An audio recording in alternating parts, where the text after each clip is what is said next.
ముఖ్యంగా road issue అయితే కొంచెం ఇంట్రెస్టింగ్గా ఉంది. ఎందుకంటే ప్రతి గ్రామం నుంచి మండలానికి డబుల్ రోడ్డు, మండలం నుంచి జిల్లాకు 4 లేన్ రోడ్డు, జిల్లా నుంచి రాష్ట్ర స్థాయికి 8 లేన్ రోడ్డు, ఇట్లా రకరకాలుగా చెప్తూ వచ్చాయి ప్రభుత్వాలన్నీ. కానీ అది ఎక్కడా కనిపించినట్టయితే లేదు. దీనిపై మీ విలువైన సూచనలు, అభిప్రాయాలు అన్నీ వెల్లడించాల్సిందిగా కోరుతున్నాను. మొదటగా 10 టీవీ యాజమాన్యానికి మనందరి పక్షాన ధన్యవాదాలు. ఒక కీలకమైన అంశాన్ని ఎన్నికలు జరిగిన వెంటనే వాళ్లకు ఎంపికైన వాళ్ళకి భవిష్యత్తులో పరిపాలన చేసుకోవడానికి నిధుల విషయంలో ప్రధానంగా చర్చ జరిగింది. దీనికి అందుకే మీకు ప్రత్యేకంగా ధన్యవాదాలు తెలియజేస్తూ, మీరు ఎన్నో కష్ట నిష్ఠూరాలకు, ఎన్నో ఇబ్బందులకు గురై గ్రామ సర్పంచులుగా ఎంపికై వచ్చిన మీకందరికి కూడా ప్రత్యేకంగా ధన్యవాదాలే కాకుండా, మీ అధికారాలు, మీకుండే నిధులు, వీటి విషయంలో మీరొకసారి మీకు మీరే ఆలోచన చేసుకోవాల్సిన అవసరం ఉంది. కారణం ఏమిటంటే, ఇక్కడ గౌరవ శాసనసభ్యులు ఎన్ఎం శ్రీనివాసరెడ్డి గారి దగ్గర నుంచి మీరు మాట్లాడిన ప్రతి ఒక్కరు కూడా నిధుల విషయంలోనే మాట్లాడినరు. ఈ నిధులు అనేది ఎందుకు వచ్చింది, ఏ విధంగా పరిష్కారం చేయడానికి ఆనాడు దేశానికి ప్రధానమంత్రిగా ఉన్న రాజీవ్ గాంధీ గారు అనేక సందర్భాల్లో కేరళను మనము ప్రస్తావిస్తుంటాం. వాస్తవమే, కేరళ రాష్ట్రంలో పంచాయతీరాజ్ వ్యవస్థ నిధులు అన్ని రాష్ట్రాల కంటే కాస్త మెరుగైన పద్ధతిలోనే అక్కడ జరుగుతున్నాయి. ప్రధానమంత్రిగా కేరళ వెళ్ళినప్పుడు ఒక ప్రాంతం నుంచి, ఒక వీధి నుంచి రాజీవ్ గాంధీ గారు పోతున్నప్పుడు అక్కడుండే వాళ్ళు వారిని ఆపడం జరిగింది. ఏం సంగతి అని అడిగితే, మా వీధి దీపాలు వారం రోజుల నుంచి వెలగటం లేదు అని. దాన్ని వారు రాజీవ్ గాంధీ గారు చాలా తీవ్ర విషయంగా భావించారు. ఇంటికి వచ్చిన తర్వాత చాలామంది తనతో ఉన్న వాళ్ళతో మాట్లాడి దీనికి పరిష్కారం చేయాలి అనే ఒక దృఢ సంకల్పంతో పార్లమెంటులోనే చట్టం తీసుకొచ్చి 73, 74 రాజ్యాంగ సవరణలో ప్రత్యేకంగా నిధుల విషయం, ఎన్నికల విషయం, ఫినాన్స్ కమిషన్ విషయం కానీ, ఎన్నికల కమిషన్ విషయంలో కానీ, దీనికి ఏ విధమైన గుర్తు లేని ఎన్నికలు జరగాలి, రాజకీయాలకు అతీతంగా ఉండాలి అనే అభిప్రాయంతో చేసిన 73, 74 రాజ్యాంగ సవరణ. ఇంత ప్రయత్నం చేసిన తర్వాత కూడా నిధుల కొరత ఉన్నది అనే మాట మనకు వినిపిస్తూ ఉంది. దీంట్లో నిధుల విషయానికి వచ్చినప్పుడు గౌరవ ముఖ్యమంత్రి రేవంత్ రెడ్డి గారు ఎన్నికలు జరగానే వెంటనే కమిషన్ వేయడం జరిగింది. కమిషన్ చైర్మన్గా మాజీ ఎంపీ రాజయ్య గారిని పెట్టిండ్రు. వారు దాదాపుగా నేను అనుకుంటా అన్ని విషయాలను కూడా ఆలోచన చేసి నిధుల విషయానికి ఒక నివేదిక ఇవ్వబోతున్నారు. ఈ సందర్భంగా మీ అందరితో ఒక మనవి చేస్తున్నా. పంచాయతీరాజ్ వ్యవస్థ, నాకు 82 సంవత్సరాల నా వయసు. నాకు తెలివొచ్చినప్పటి నుంచి పంచాయతీ గ్రామాలలో, నేను యాచారం గ్రామంలో పుట్టిన రంగారెడ్డి జిల్లాలో, నేను చూసిన పంచాయతీరాజ్ వ్యవస్థ అప్పటి నుంచి ఇప్పటి వరకు అనేకమైన సంస్కరణలు చేస్తూ ఒక మాట ఖచ్చితంగా చెప్పగలను, ఎప్పుడెప్పుడు కాంగ్రెస్ పార్టీ అధికారంలో దేశంలో ఉంటే అప్పుడప్పుడు అనేకమైన సంస్కరణలు కూడా రావడం జరిగింది. జలగం వెంకర్రావు లాంటి ముఖ్యమంత్రిగా ఉన్నాయన కూడా గ్రామీణ ప్రాంతం నుంచి జిల్లా పరిషత్ చైర్మన్గా వారు వచ్చిండ్రు. వారిని కూడా ఓ కమిటీ వేసిండ్రు. ఓంకార్ గారు సిపిఎం పార్టీకి ఒక గొప్ప నాయకుడు. 1 గంట సేపు మాట్లాడిండు శాసనసభలో పంచాయతీరాజ్ వ్యవస్థ సవరణల విషయంలో. కాబట్టి పంచాయతీరాజ్ వ్యవస్థకు చాలా గౌరవం ఉన్నది, మీకు గౌరవం ఉన్నది. దాన్ని సచివాలయంగా చెప్పుకుంటాం మనం, గ్రామ పంచాయతీని. అంతేకాదు లోక్ సత్తా జయప్రకాష్ నారాయణ గారు కూడా కొంత ఉద్యమం చేసి గ్రామ పంచాయతీలకు స్వతంత్ర ప్రతిపత్తితో పాటు నిధులు కూడా ఉండాలి అని చెప్పి వారు కొంత ఉద్యమం చేసిన మాట మనం గుర్తు చేసుకోవాలి. ఇవన్నీ ఒక్కసారి ఆలోచన చేస్తే వాస్తవంగా ఈరోజు మరి శ్రీనివాస్ రెడ్డి గారు మాట్లాడిన మాట ఒక శాసనసభ్యుడిగా తనకున్న అనుభవంతో అరమరికలు లేకుండా చెప్పిండు. నేను వారితో కానీ మీతో కానీ మనవి చేస్తూ ఉన్నా, సర్పంచులకు కూడా ప్రోటోకాల్ ఉంది. మీకు అధికారాలు బాగా ఉన్నాయి, మీకు నిధులు ఏ విధంగా సమకూర్చుకోవాలి అనే దానికి కూడా మీకు అంత స్వతంత్రం మీకుంది. కానీ ఆ నిధులు సమకూర్చుకోవడానికి చేస్తున్న ప్రయత్నాలకు అనేకమైన ఆటంకాలు కలుగుతున్నాయి. మరీ ప్రత్యేకంగా నా అభిప్రాయంలో రాష్ట్రం ఏర్పడ్డ తర్వాత గ్రామ పంచాయతీ వ్యవస్థల విషయంలో కేవలం రాష్ట్ర ప్రభుత్వాల దయాదాక్షిణ్యాలపైననే గ్రామ పంచాయతీలు పనిచేసినాయి. మీకుండే నిధులు మీకు చివరికి మీ ప్రాంతంలో ఏదైనా ప్రాపర్టీ రిజిస్ట్రేషన్ జరిగితే మీకు వచ్చే నిధులు కూడా రాష్ట్ర ఖజానాకు పోయినాయి. కేంద్ర ప్రభుత్వం నుంచి వచ్చే నిధులు కూడా రాష్ట్ర ఖజానాకు పోయినాయి. ఆ విధంగా ఆ వ్యవస్థను కొంత ఇబ్బందులు పెట్టడం వల్ల గ్రామాలలో ఇబ్బందులు వచ్చిన మాట వాస్తవమే. కానీ వాటి జోలికి పోకుండా ఒక మాట మనవి చేస్తూ ఉన్నా, ఇది ఆవేదన నాకు అర్థమైంది.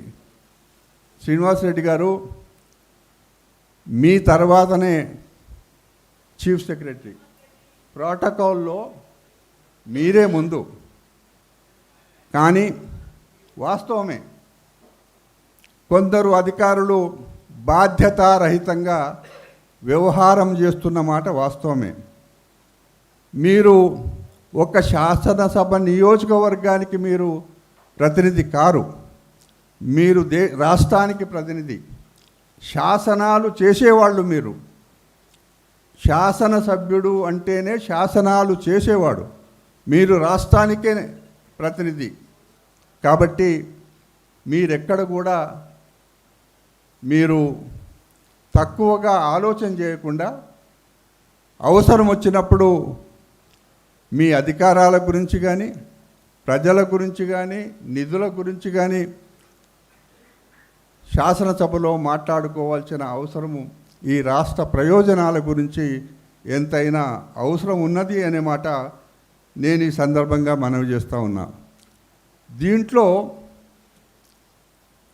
నిధుల విషయానికి వచ్చినప్పుడు ఒక ప్రయత్నంలో 73, 74 రాజ్యాంగ సవరణలో ఒక ప్రతినిధి, ఒక సర్పంచ్ గారు అన్నారు, ఒకప్పుడు మా గ్రామ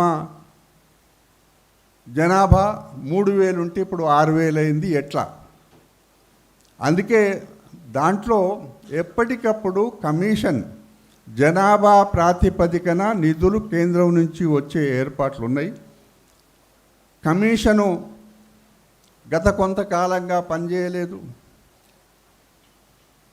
అదేవిధంగా గ్రామ పంచాయతీల వ్యవస్థ ఎట్లా అయిపోయిందంటే మీరు చేయి జాచే పరిస్థితికి వచ్చిండ్రు మీరు. కాబట్టి ఆ విధానం ఉండొద్దు. గ్రామము అన్ని విధాల అభివృద్ధి చెందుతుంది అని అంటే ఎమ్మెల్యేకు పని ఉండదు, ఎంపీకి పని ఉండదు, ఇంకెవరికి పని ఉండదు. మొత్తం బాధ్యత అంతా మీరే. ఏ ఏ గ్రామంలో మీరు చేయాల్సిన పని, పారిశుద్ధ్యం కానీ, ప్రజల అవసరాలు కానీ అన్నీ కూడా మీకు నిధులు సమకూర్చినప్పుడు ఇబ్బందులు శాసనసభ్యులకు తగ్గుతాయి, రాష్ట్రానికి కూడా తగ్గుతాయి. కావలసిన ఇప్పుడు పెద్దలంతా వేదిక పైన ఉన్నారు, ఉభయ సభలలో మీరు ప్రాతినిధ్యం వహిస్తున్నారు, కేంద్ర ప్రభుత్వం నుంచి ప్రాతినిధ్యం వహిస్తున్న ఎంపీ గారు కూడా ఉన్నారు. కాబట్టి కొంత గ్రామ పంచాయతీలకు నిధులు సమకూర్చుకోవడానికి కొంత స్వేచ్ఛ ఇవ్వడమే కాకుండా, నేను ఒక మాట సర్పంచులకు గుర్తు చేస్తూ ఉన్నా. మీ గ్రామంలో ఏదైనా మైన్ తీయాలి అనంటే, ఎక్కడైనా ఒక మైన్ తవ్వాలి అనంటే, ఎవరికైనా పర్మిషన్ ఇవ్వాలి అనంటే మీరు నో అబ్జెక్షన్ సర్టిఫికెట్ ఇస్తే కానీ ఇవ్వడానికి లేదు. అంత అధికారం మీకుంది. ఆ అధికారాన్ని సద్వినియోగం చేసుకుంటూనే ఆలోచన చేయండి. ఇప్పటికే నిధులు మీకు సరిపోవటం లేదు. పూర్తిగా రాష్ట్రాల మీద ఆధారపడొద్దు, కేంద్రాల మీద కూడా ఆధారపడొద్దు. కొన్ని గ్రామాలు అభివృద్ధి సిటీకి దగ్గరలో ఉన్నాయి, ఆదిలాబాద్ లాంటి గ్రామాలు దూర ప్రాంతాలలో ఉన్నాయి. మీ నిధులు ఏ విధంగా సమకూర్చుకోవాలనే దానికి మీరు కూడా ఆలోచన చేయాలి. మీకు ఆ స్వాతంత్రం ఉన్నది, ప్రభుత్వాలు అడ్డు రావు. అదేవిధంగా ఈ రాష్ట్ర ముఖ్యమంత్రి గారు కమిషన్ వేసిండు కాబట్టి ఇక్కడ మేము ఉన్నాం, మేమందరం కూడా మీ ఆవేదన విన్నాం. మేము కూడా రాష్ట్ర ప్రభుత్వానికి, కేంద్ర ప్రభుత్వానికి, ఇక్కడ ఉన్న ఎంపీ గారు కూడా చెప్తారు. వాస్తవమే, ఈరోజు అవసరాలు పెరిగిపోయినాయి కాబట్టి గ్రామాలలో పరిస్థితులు బాగలేవు. ఆసుపత్రుల పరిస్థితి, లేకపోతే పాఠశాలల పరిస్థితి, ఆరోగ్యం పరిస్థితి, ఎక్కడ పడితే అక్కడ ప్లాస్టిక్ ఎక్కడ పడితే అక్కడ వేస్తున్నారు. దాన్ని ఏ విధంగా కంట్రోల్ చేసుకోవాలి, ఏ విధంగా నిషేధం పెట్టుకోవాలి, అనేకమైన బాధ్యతలు మీపైనే ఉన్నాయి. అందుకే ఇక్కడ 2-3 అంశాలు వచ్చినాయి. నేను ఇంకెక్కువ మాట్లాడకుండా, ఇది ఒకటేమో ధరణి పోయింది, భూభారతి వచ్చింది. సమస్యలు ఇంకా పరిష్కారం కాలేదు అనే మాట కూడా వచ్చింది. దీన్ని ఇప్పటికే మేము గ్రహించడం వాస్తవమే. చాలా స్లోగా జరుగుతున్నాయి, కొన్ని చోట్ల జరగటం లేదు అనే మాట ఇప్పటికే మా దృష్టికి వచ్చింది, ప్రభుత్వం దృష్టికి వచ్చింది. అదొకటైతే, రెండవది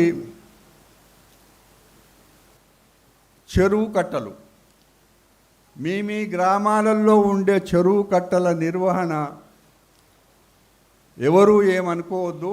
రాష్ట్రం వచ్చిన తర్వాత ఈ మైనర్ ఇరిగేషన్ అంతా కూడా మేజర్తో కలిపేసిండ్రు, మేజర్ ప్రాజెక్టులతో కలిపేసిండ్రు. కాలువలు, వాగులు, చెరువులు నిర్వహణ లేక 10 సంవత్సరాల నుంచి మేజర్లో కలపడం వల్ల ఆ కట్టలు, తూములు, కత్వలు నిర్వహణ లేక వచ్చిన నీళ్ళు వచ్చినట్టు వెళ్ళిపోతున్నాయి. కాబట్టి దీని విషయంలో ఈ మధ్యకాలంలో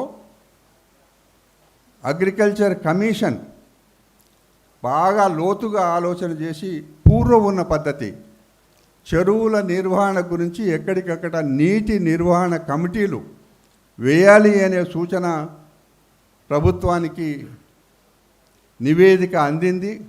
తీవ్రంగా ప్రభుత్వం ఆలోచన చేస్తుంది. బహుశా నేను అనుకుంటా వచ్చే శాసనసభలో ఆ ప్రస్తావన కూడా రావచ్చు. ఇకపోతే కల్లాల విషయం వచ్చింది. నిజామాబాద్ జిల్లాలో కల్లాలు సరిపోక, పూర్వం అయితే మన భూమిలోనే కల్లాలు ఉండేటివి, మట్టి కల్లాలు ఉండేటివి. ఇప్పుడంతా కూడా రోడ్ల మీద ఎండబోసుకుంటున్నారు. వడ్లు ఎండబోసుకుంటున్నారు, మొక్కజొన్నలు ఎండబోసుకుంటున్నారు, అన్ని పంటలు కూడా, ఆహార పంటలన్నీ కూడా ఎండబోసుకుంటున్నారు. దీని విషయంలో ఇప్పటికే కేంద్ర ప్రభుత్వం నుంచి కొంత నిధులు ఇవ్వాలి. ప్రతి రైతుకి, లేకపోతే 2-3 రైతులకు కలిపి కల్లాలు ఏర్పాటు చేయాలనే ఒక వ్యవస్థ కూడా ఉండింది. వాస్తవమే, కల్లాలు లేకపోవడం వల్ల వర్షాలతో తడిచిపోయిన పంట విక్రయ కేంద్రానికి పోయినప్పుడు తరుగు పేరుతో తేమ పేరుతో రైతులు ఇబ్బంది పడుతున్నారు. దీన్ని సీరియస్ విషయమే. దీన్ని కూడా ప్రభుత్వం ఇప్పటికే గ్రహించింది. దీనికి ఏ విధంగా నిధులు కేటాయించాల్సిన అవసరం ఉంది. ఇక్కడ వచ్చిన అన్ని విషయాలు కూడా మరీ ప్రత్యేకంగా పూర్వ రంగారెడ్డి జిల్లా ఒకప్పుడు 6 నియోజకవర్గాలు ఉండే జిల్లా ఇప్పుడు పెరిగిపోయింది. కొత్త జిల్లాలు అయినాయి. సిటీకి దగ్గరున్నాం మనం. అవసరాలు చాలా ఉన్నాయి. వీటన్నిటి విషయంలో కూడా ఈ మధ్యకాలంలో రంగారెడ్డి జిల్లాలో తాగునీటి విషయం కానీ, రోడ్ల విషయం కానీ, ఇంకా అనేకమైన విషయాలు రంగారెడ్డి జిల్లా ప్రతినిధులు ఇక్కడ ప్రస్తావించడం జరిగింది. కళ్యాణ్ గారు ఒక్క మాట, ఇంకా నేను పోయిన తర్వాత కూడా మీరు, ఎందుకంటే మంచి కీలకమైన అంశాన్ని తీసుకున్నారు. మీరంతా నోట్ చేసుకొని సమస్యలు ఏమున్నాయో మీరు నోట్ చేసుకొని ఒక నివేదిక తయారు చేసి ప్రభుత్వానికి పంపితే కూడా చాలా బాగుంటుంది. మంచి ఆలోచన మీరు చేసిండ్రు. మీకు ధన్యవాదాలు తెలియజేస్తూ మళ్ళొకసారి నూతనంగా ఎంపికైన గ్రామ సర్పంచులు మీ బాధ్యతలు చాలా గొప్పవి. మీకు అధికారాలు ఉన్నాయి. ఆ అధికారాలను వినియోగించుకోమని చెప్పి మీతో కోరుకుంటూ సెలవు తీసుకుంటా. థ్యాంక్ యూ వెరీ మచ్ కోదండ రెడ్డి గారు. వ్యవసాయ కమిషన్ చైర్మన్ గారికి ధన్యవాదాలు తెలుపుతున్నాం. కోదండ రెడ్డి గారు మంచి సూచన చేశారు. ఖచ్చితంగా దీన్ని మేము పాటిస్తాము. మీరు చెప్పిన ప్రతి సమస్యను నోట్ చేసుకొని ఒక నివేదిక రూపంలో ముఖ్యమంత్రి కార్యాలయానికి, పంచాయతీరాజ్ శాఖ మంత్రి సీతక్క గారు ఈరోజు రావాల్సి ఉంది మనకు వాస్తవానికి. ఆమె అక్కడ ములుగులో సమ్మక్క సారక్క జాతర ఏర్పాట్లు, ఈరోజు ఏదో పూజా కార్యక్రమాలు ఉన్న నేపథ్యంలో ఆమె రాలేకపోయారు. పంచాయతీరాజ్ శాఖ మంత్రి కార్యాలయానికి చేరవేస్తాం. వ్యవసాయ కమిషన్కు, ఆర్థిక కమిషన్కు కూడా ఆ నివేదికను కోదండరెడ్డి గారికి, అదేవిధంగా రాజయ్య గారు ఆర్థిక కమిషన్ చైర్మన్గా ఉన్నారు, వారి కార్యాలయానికి కూడా ఆ నివేదికలను మేము అందజేస్తాం. మీరు ఇచ్చిన ప్రతి సమస్య, ఏ గ్రామంలో, ఏ జిల్లాలో ఏ సమస్య ఉంది, వాటి నివేదిక రూపంలో 10TV తరఫున వాళ్ళ ప్రభుత్వానికి అందజేసి ఆ సమస్యలు పరిష్కారం అయ్యేందుకు మా వంతు ప్రయత్నం ఖచ్చితంగా మీ తరఫున విజ్ఞప్తి చేస్తాం. అవసరమైతే ఆ సమస్యపై పోరాడేందుకు కూడా మీ వెంట మేము నిలబడతామని ఖచ్చితంగా ఈ వేదిక మీద నుంచి నేను హామీ ఇస్తున్నాను.